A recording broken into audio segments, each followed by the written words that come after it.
Nuit blanche ou insomnie, ces deux mots vous angoissent ? Eh bien, installez-vous 5 minutes avec moi et on en parle maintenant, avec l'incroyable histoire de Sophie, victime d'insomnie pendant des années. Bonjour et bienvenue pour ce nouvel épisode. Juste avant, je vous invite à vous abonner à ma chaîne, mettre un petit like d'encouragement et aussi penser à tester votre sommeil grâce au lien dans la description. Tout d'abord, faire une nuit blanche, ça peut arriver à tout le monde, alors pas de panique. Par contre, si ça fait partie de votre quotidien, c'est effectivement très handicapant. Simplement, j'ai une excellente nouvelle pour vous, ce n'est pas irréversible et Sophie en est le parfait exemple. Dans un épisode précédent, je vous ai parlé de l'expérience de Sophie qui se débattait chaque nuit avec son insomnie et ses pensées qui tourbillonnaient sans relâche comme d'infatigables commères jamais à court de rumeurs. Vous voyez le genre. Bref, déterminée à ne plus être victime de ces nuits et malgré son emploi du temps de maman débordée, Sophie a réussi sa mission numéro 1, apprendre à se détendre pour mieux dormir. Mais un nouveau défi l'attendait. Sa mission numéro 2, accepter son insomnie. Et ça lui paraissait aussi fou que si elle devait accueillir son patron tyrannique chez elle à dîner. Mais, prête à tout et désormais convaincue que les nuits blanches ne sont pas un mal incurable, ni une fatalité, elle a découvert les 3 secrets contre l'insomnie et je vous les partage maintenant. Secret numéro 1, sortir du lit pour mieux vous rendormir. Vous connaissez l'expression « avant l'heure c'est pas l'heure, après l'heure c'est plus l'heure ». Ben oui, si le train du sommeil est passé, n'angoissez pas car un autre passera. Mais si vous restez au lit à l'attendre, votre cerveau interprète « rester au lit égale rester éveillé ». Alors maintenant, si vous n'êtes pas tombé dans les bras de Morphée au bout de 20 à 30 minutes, sortez de votre lit. Comme ça, votre cerveau peut de nouveau associer votre lit au sommeil. D'ailleurs, dans l'idéal, si vous voulez vous endormir rapidement, attendez toujours les signes du sommeil pour vous coucher. Secret numéro 2, pratiquez des activités tranquilles quand vous n'arrivez pas à dormir. Alors, une fois sorti de votre lit et selon votre envie, vous pouvez écouter de la musique douce, des podcasts ou lire un livre. En ce moment, je me régale avec ceux de Virginie Grimaldi. Et si vous aimez dessiner, tricoter ou créer de jolis origamis pour décorer votre intérieur, alors profitez-en. Bien sûr, ces activités ne doivent surtout pas vous demander une réflexion intellectuelle. De cette manière, votre cerveau va se focaliser sur autre chose que l'insomnie et passer en mode détente. Autre point important, faites bien attention à rester dans le noir ou simplement avec une lumière très tamisée et suffisante pour votre activité. Pourquoi ça ? Eh bien pour éviter d'accentuer votre insomnie. Et oui, vous exposer à la lumière vive réduirait la sécrétion de mélatonine, qui est justement l'hormone nécessaire au sommeil. Au fait, connaissez-vous la lampe de sel d'Himalaya ? Eh bien, c'est une solution idéale pour se mettre dans une ambiance douce et chaleureuse. Revenons-en à un point très important. Comme Sophie, apprenez à détecter les signes qui annoncent que le train de l'endormissement rentre en gare. Alors, dès que vous sentez vos yeux qui piquent, des larmoiements, des bâillements, des frissons, etc., recouchez-vous dans votre lit pour que la nuit blanche ne prenne surtout pas le dessus. Parce que oui, cette activité nocturne, c'est comme votre salle d'attente du sommeil pour vous préparer à vous rendormir le moment venu. Secret numéro 3. Notez vos soucis et problèmes pendant la journée ou 2 heures avant le coucher. Effectivement, comme Sophie, prenez l'habitude de noter dans un carnet ou sur une feuille tout ce qui vous tracasse. Mieux encore, apprenez à transformer vos pensées ou croyances négatives en pensées ou croyances positives.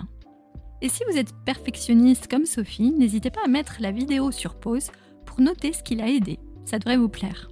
C'est parti pour quelques exemples concrets. Quand vous vous mettez une pression permanente et que ça donne ça. Si je n'ai pas fait tout ce que j'avais prévu dans la journée et même plus, je ne suis pas à la hauteur. Pour être fière de moi, je dois avoir fait plus que ma liste et être moins fatiguée que n'importe qui. Et voici une version plus sympa après un passage dans la machine à transmuter. Je suis à la hauteur dans la limite de mes capacités. Je suis pleinement consciente d'exister indépendamment de ce que j'accomplis. Après avoir accompli ma juste part de responsabilité, je peux être satisfaite d'avoir fait de mon mieux selon mon niveau d'énergie.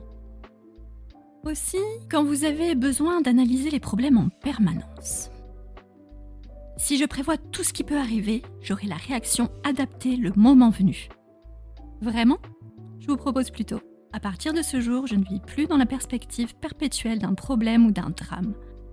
Je sais dissocier les réels problèmes de ceux que j'ai créés par ma simple imagination ou intuition. Alors, j'accueille avec sagesse l'imprévisibilité de la vie et je décide de fixer mon regard vers la lumière pour ne pas contribuer à amplifier les problèmes. Et une petite dernière pour la route, si vous avez un besoin constant d'ordre et de propreté. Mon rôle est de bien tenir ma maison. Je dois être une fée du logis, même si cela veut dire avoir des journées trop chargées et sacrifier mon sommeil. Oh là là, jolie fée du logis! L'heure est venue de jeter votre baguette tragique, alors essayez plutôt ça. J'accepte l'imperfection des choses et je trouve l'équilibre entre un peu de pagaille et un rangement régulier. J'apprécie une pièce vivante où quelques affaires témoignent d'un moment en famille. À chaque fois qu'un petit rappel est nécessaire, relisez ces pensées positives, en conscience et surtout avec une sincère bienveillance envers vous-même. Sinon, ça ne fonctionne pas. Concernant les problèmes qui vous préoccupent, je vous invite aussi à les résoudre pendant la journée ou au moins 2 heures avant de coucher. Soit la solution est simple, alors notez-la sur une feuille. Soit la solution n'est pas simple, alors notez la prochaine étape pour faire progresser le problème. Et si vous avez besoin de conseils, notez le nom de la personne qui pourra vous aider. Et s'il n'y a aucune solution satisfaisante, alors il est temps d'accepter de vivre avec. Au cas où, gardez une feuille sur votre table de chevet pour y noter un problème qui viendrait vous embêter la nuit. Et comme ça, vous libérez votre esprit pour vous rendormir.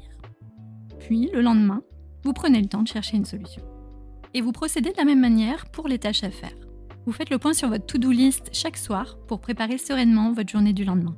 Vous imaginez bien qu'après ça, comme Sophie, vous aurez la tête plus légère et vous serez donc dans de meilleures dispositions pour dormir paisiblement.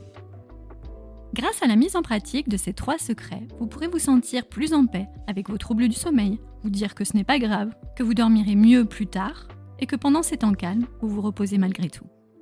Au fil des jours et des semaines, grâce à vos nouvelles habitudes, vos réveils nocturnes et vos insomnies se feront de plus en plus rares, alors ce sera une belle victoire.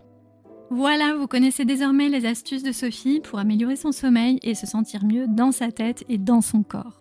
Comme dit Platon, les maux du corps sont les maux de l'âme. Ainsi, on ne doit pas guérir le corps sans chercher à guérir l'âme. Et vous ? Dites-moi en commentaire quelles sont les vilaines pensées et croyances qui occupent votre esprit et si vous avez envie que je vous aide à les dégommer.